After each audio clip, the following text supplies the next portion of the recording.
Sorry. Chapter 4. Crooks, the Negro stable bug, had his bunk in the harness room, a little shed that leaned off the wall of the barn. On one side of the little room, there was a square four-paned window, and on the other, a narrow plank door leading into the barn. Crooks's bunk was a long box filled with straw on which his blankets were flung.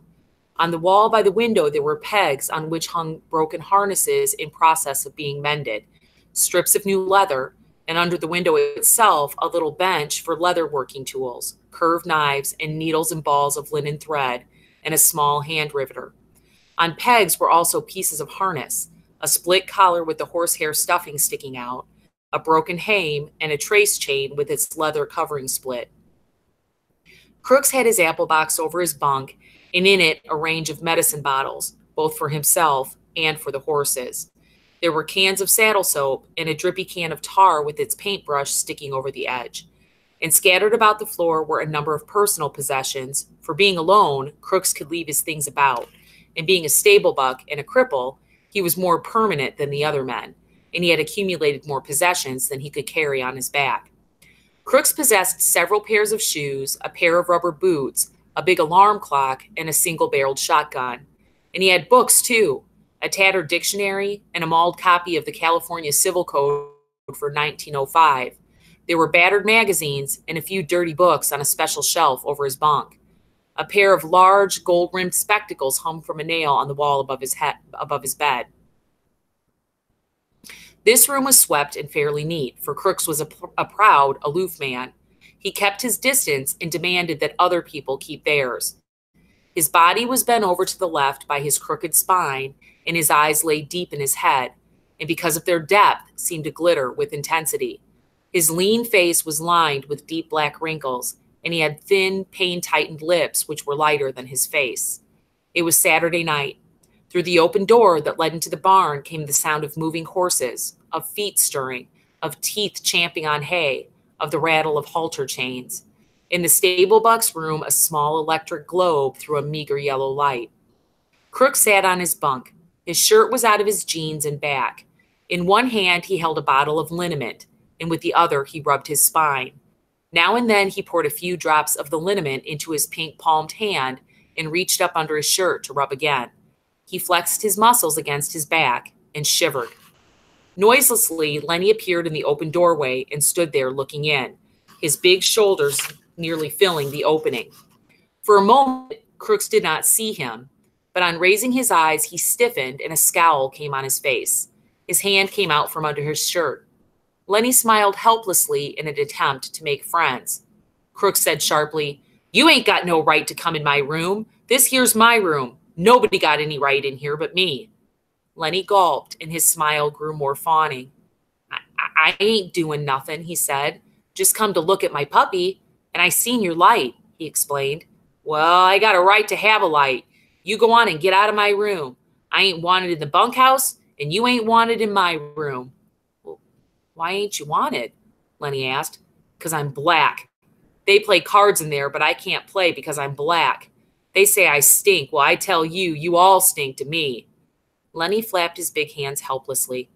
"Everybody went into town," he said. "Slim and George and everybody. George says I got to stay here and not get no trouble. I seen your light." "Well, what do you want?" "Nothing. I seen your light. I thought I could just come in and set."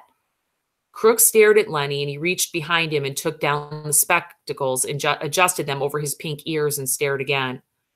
"I don't know what you're doing in the barn anyway," he complained. "You ain't no Skinner. They's no call for a bucker to come into the barn at all. You ain't no Skinner. You ain't got nothing to do with the horses."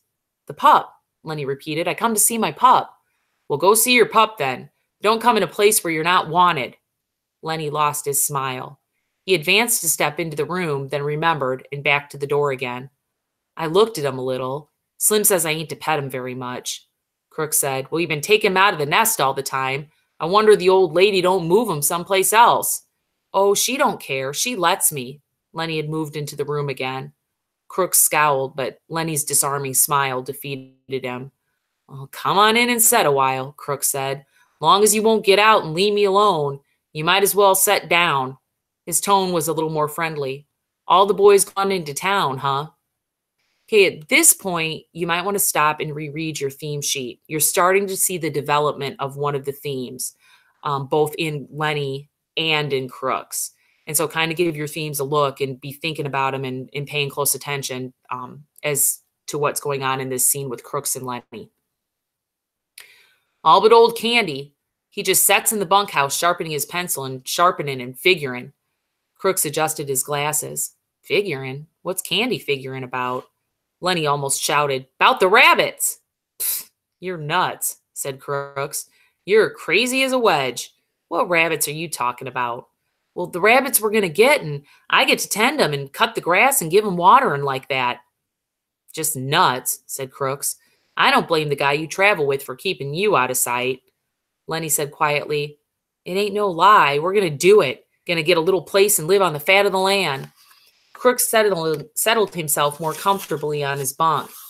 "Sit down," he invited. "Sit down on the nail keg."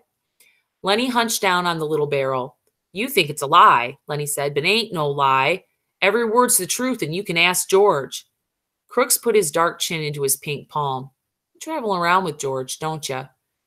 "Sure. Me and him goes every place together." Crooks continues.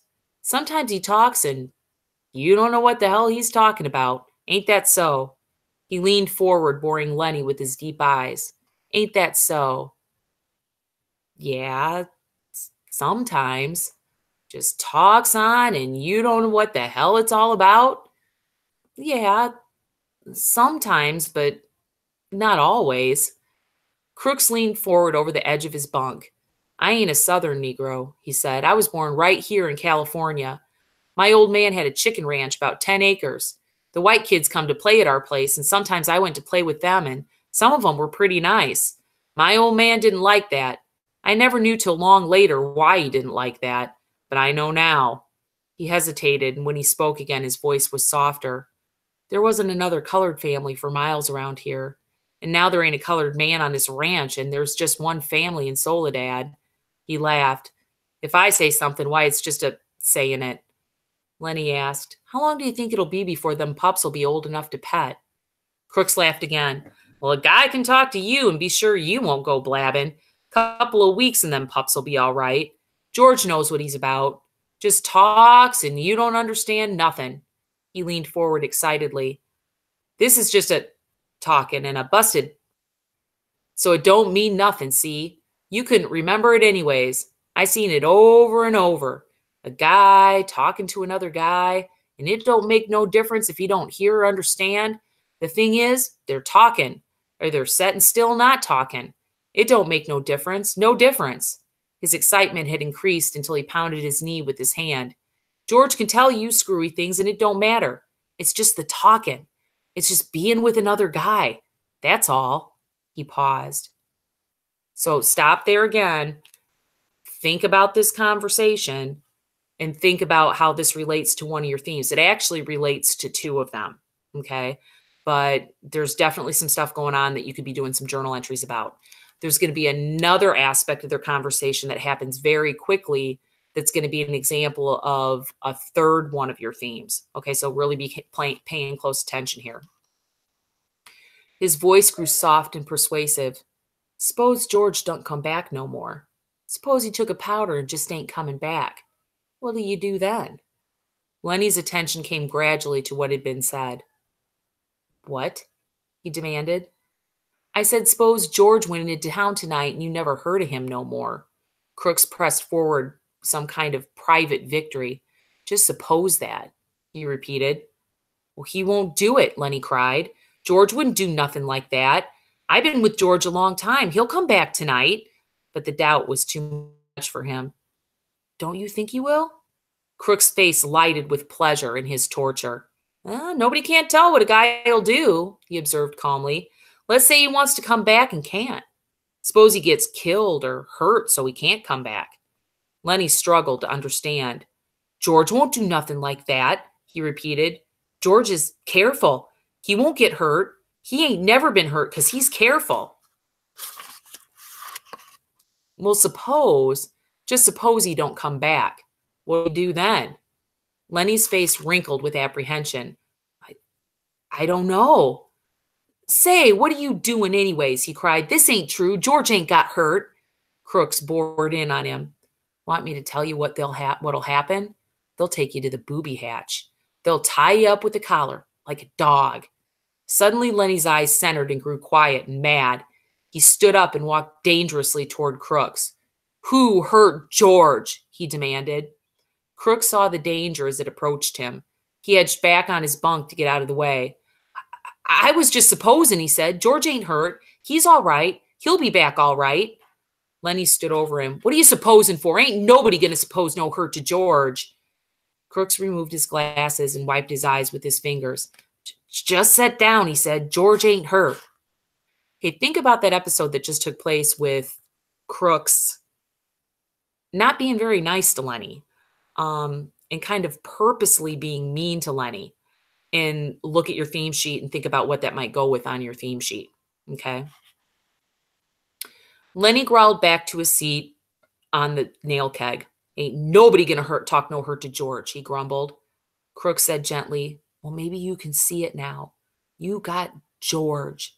You know he's gonna come back. Suppose you didn't have nobody. Suppose you couldn't go into the bunkhouse and play rummy because you was black. How'd you like that? Suppose you had to sit out here and read books. Sure, you could play horseshoes till it got dark, but then you got to read books. Books ain't no good. A guy needs somebody to be near him, he whined.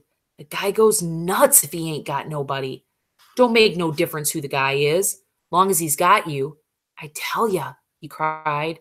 A guy gets too lonely and he gets sick. Okay, that is a huge one. Make sure you go back and take a look at your theme sheet and think about what Crooks just said there. George is going to come back, Lenny reassured himself in a frightened voice. Maybe George come back already. Maybe I better go see. Crooks said, I didn't mean to scare you. He'll come back. I was talking about myself. A guy sits alone out here at night, maybe reading books or thinking or stuff like that. Sometimes he gets thinking and he got nothing to tell him. So it ain't so. Maybe if he sees something, he don't know whether it's right or not.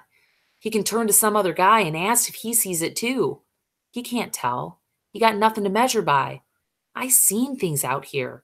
I wasn't drunk. I don't know if I was asleep. If some guy was with me, he could tell if I was asleep and then it would be all right. But I just don't know. Crooks was looking across the room now, looking toward the window. Lenny said miserably, George wouldn't go away and leave me. I know George wouldn't do that. The stable buck went on dreamily. I remember when I was a little kid on my old man's chicken ranch. I had 2 brothers. They was always near me, always there. Used to sleep right in the same room, right in the same bed. All 3. Had a strawberry patch, had an alfalfa patch. Used to turn the chickens out in the alfalfa on a sunny morning. My brother'd sit on a fence rail and watch 'em. White chickens they was. Gradually, Lenny's interest came around to what was being said. George says we're going to have alfalfa for the rabbits. What rabbits? We're going to have rabbits and a berry patch. You're nuts. You are too. You asked George. Or we are too. You asked George. You're nuts. Crooks was scornful. I seen hundreds of men come by on the road and on the ranches with their bindles on their back and that same damn thing in their heads. Hundreds of them. They come and they quit and go on, and every damn one of them's got a little piece of land in his head, and never a goddamn one of them ever gets it. Just like heaven. Everybody wants a little piece of land. I read plenty of books out here. Nobody gets to heaven, and nobody gets no land. It's just in their head. They're all the time talking about it, but it's just in their head. He paused and looked toward the open door, for the horses were moving restlessly, and the halter chains clinked. A horse whinnied. I guess somebody's out there, Crooks said. Maybe Slim. Slim comes in sometimes 2, 3 times a night. Slim's a real skinner. He looks out for his team. He pulled himself painfully upright and moved toward the door. That you, Slim? He called. Okay, think about what he just got done saying about all the guys that come onto the ranch and come and go and what their dream is and what happens, whether they get it or not. And make sure you take a look at that theme sheet there. Candy's voice answered, Slim went into town. Say, you seen Lenny? You mean the big guy? Yeah, seen him around any place? He's in here, Crook said shortly. He went back to his bunk and lay down. Candy stood in the doorway, scratching his bald wrist and looking blindly into the lighted room. He made no attempt to enter. Tell you what, Lenny, I've been figuring out about them rabbits. Crook said irritably, You can come in if you want. Candy seemed embarrassed. I don't know. Of course, if you want me to. Come on in. If everybody's coming in, you might just as well. It was difficult for Crooks to conceal his pleasure with anger. Candy came in, but he was still embarrassed. You got a nice, cozy little place in here, he said to Crooks. Must be nice to have a room all to yourself this way. Sure, said Crooks, and a manure pile under the window. Sure, it's swell. Lenny broke in. You said about them rabbits? Candy leaned against the wall beside the broken collar while he scratched the wrist stump. I've been here a long time, he said, and Crook's been here a long time. This is the first time I ever been in his room. Crook said darkly, Guys don't come into a colored man's room very much. Nobody been here but Slim. Slim and the boss. Candy quickly changed the subject. Slim's as good a Skinner as I ever seen. Lenny leaned toward the old swamper. About them rabbits? He insisted. Candy smiled. I got it figured out. We can make some money on them rabbits if we go about it right. But I get to tend 'em, Lenny broke in. George says I get to tend 'em. He promised. Crooks interrupted brutally. You guys is just kidding yourself. You'll talk about it a hell of a lot, but you won't get no land. You'll be a swamper here till they take you out in a box. Hell, I seen too many guys. Lenny here'll quit and be on the road in 2-3 weeks. Seems like every guy got land in his head. Candy rubbed his cheek angrily. You goddamn right we're gonna do it. George says we are. We got the money right now. Yeah, said Crooks. And where's George now? In town in a whorehouse. That's where your money's going. Jesus, I seen it happen too many times. I seen too many guys with land in their head. They never get none under their hand. Candy cried, Sure, they all want it. Everybody wants a little bit of land. Not much. Just something that was his. Something he could live on and there couldn't be nobody throw him off of it. I never had none. I planted crops for damn near everybody in this state, but they wasn't my crops. And when I harvested them, it wasn't none of my harvest. But we gonna do it, and don't make no mistake about that. George ain't got the money in town. That money's in the bank. Me and Lenny and George, we can have a room to ourselves. We're gonna have a dog and rabbits and chickens. We're gonna have green corn and maybe a cow or a goat. He stopped, overwhelmed. Crooks asked, You say you got the money? Damn right. We got most of it. Just a little bit more to get. Have it all in 1 month. George got the land all picked out, too. Crooks reached around and explored his spine with his hand. I never really seen a guy do that, he said. I seen guys nearly crazy with loneliness for land, but every time a whorehouse or a blackjack game took what takes. He hesitated. If you guys would want a hand to work for nothing, just as keep, why, I'd come and lend a hand. I ain't so crippled I can't work like a son of a bitch if I want to.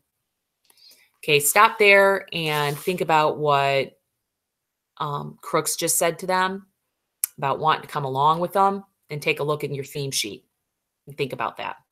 Okay. Continuing on. And you boys seen Curly?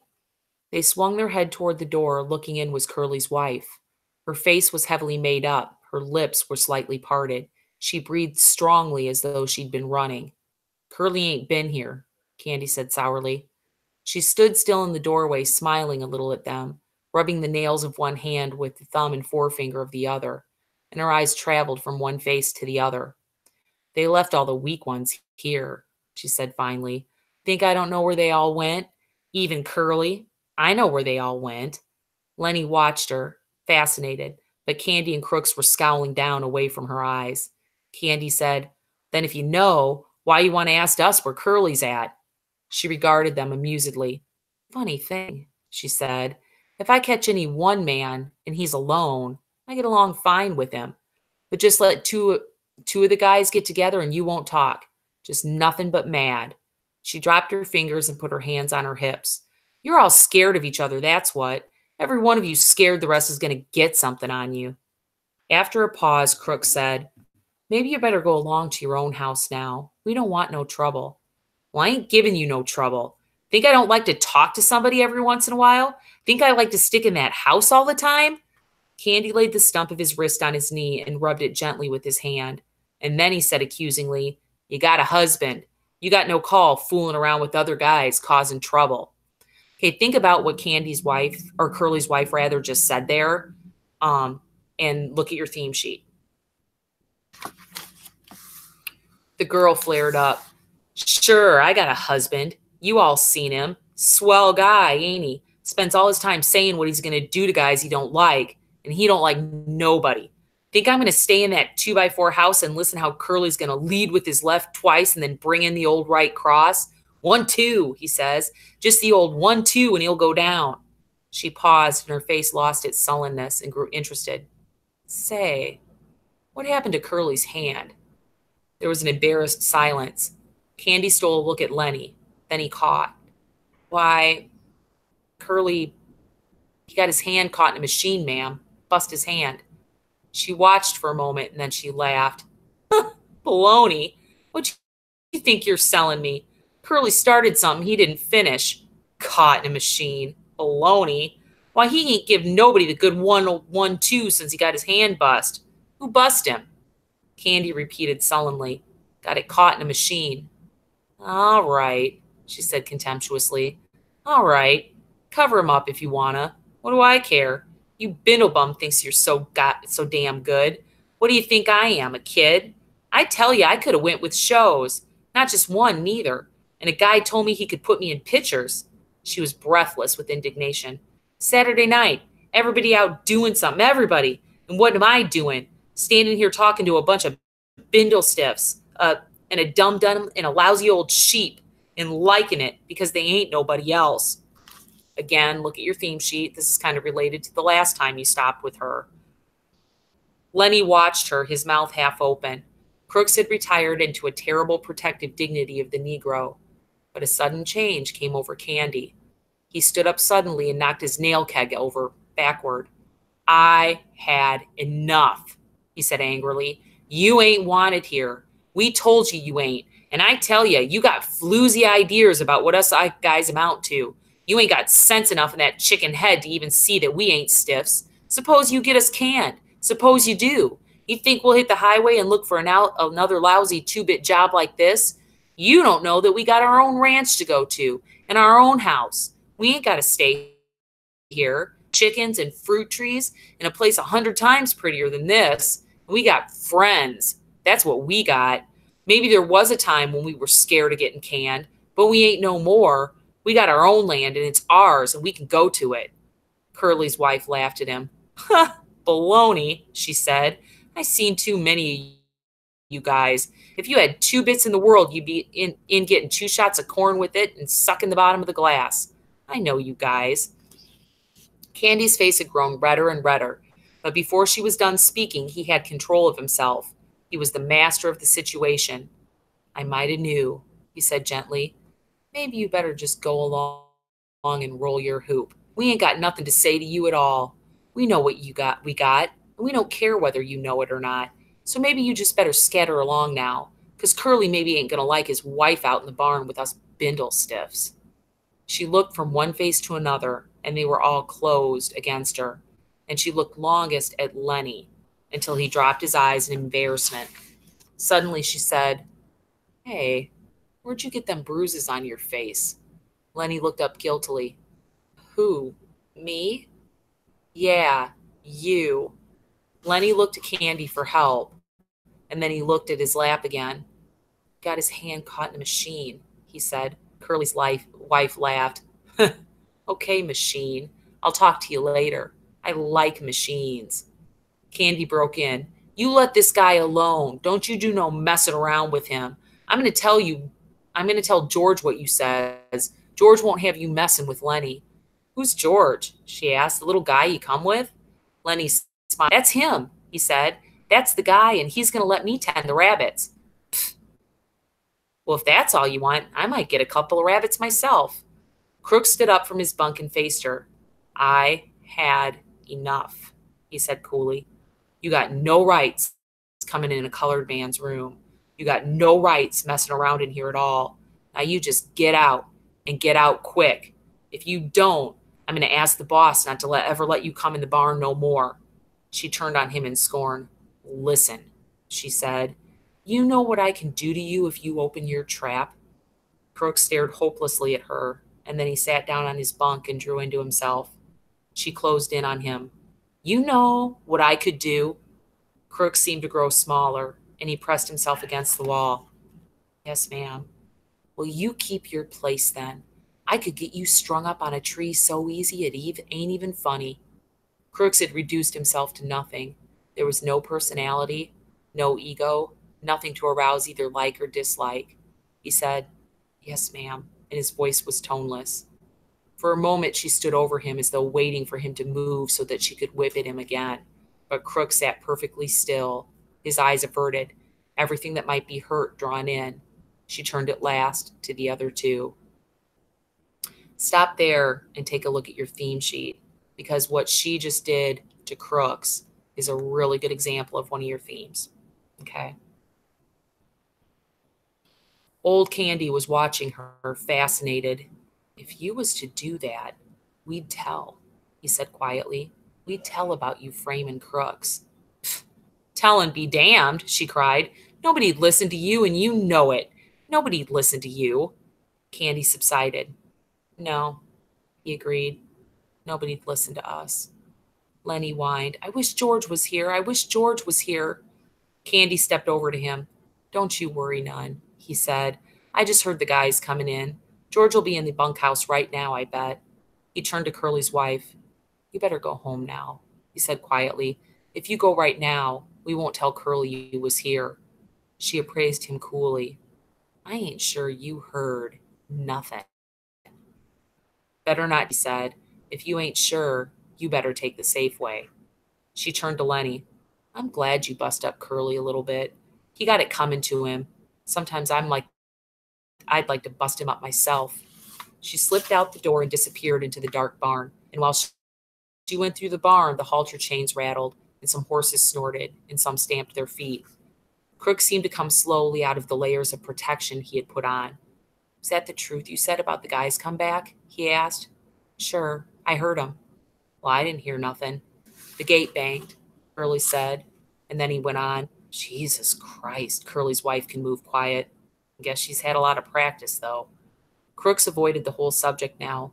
"Maybe you guys better go," he said. "I ain't sure I want you here no more. A colored man's got to have some rights, even if he don't like 'em." Candy said, "That bitch oughtn't have said what she said to you." It wasn't nothing," Crooks said dully. "You guys coming in and setting made me forget. What she says is true." The horses snorted out in the barn, and the chains rang, and a voice called, "Lenny! Oh, Lenny, you in the barn?" "It's George," Lenny cried, and he answered, "Here, George, I'm right in here." In a second, George stood framed in the door, and he looked disapprovingly about. "What are you doing in Crooks's room? You ought not to be in here." Crooks nodded. "Well, I told him, but they come in anyways." "Why didn't you kick him out?" "I didn't care much," said Crooks. "Lenny's a nice fella." Now Candy aroused himself. "Oh, George, I've been figuring and figuring. I got it doped out how we can make some more money on them rabbits." George scowled. "I thought I told you not to tell nobody about that." Candy was crestfallen. "Didn't tell nobody but Crooks." George said, "Will you guys get out of here? Jesus, seems like I can't go away for a minute." Candy and Crooks stood up and went toward the door. Crooks called, "Candy." "Huh? 'Member what I said about hoeing and doing odd jobs?" "Yeah," said Candy, "I remember." "Well, just forget it," said Crooks. "I didn't mean it. Just fooling. I wouldn't want to go to no place like that." "Well, okay, if you feel like that. Good night." The three men went out of the door. As they went through the barn, the horses snorted and the halter chains rattled. Crooks sat on his bunk and looked at the door for a moment, and then he reached for the liniment bottle. He pulled out his shirt and back, poured a little liniment in his pink palm, and reaching around, he fell slowly to rubbing his back. Okay, make sure that you get some good journal entries for this chapter. There was a lot there, and you have 6 more due for chapters 4 through 6. Okay, so make sure you're stopping each chapter and you're doing the entries so that you don't have to try to remember the book and do all of them the night before your journal entries are due. Chapter 5. No, 4. Sorry.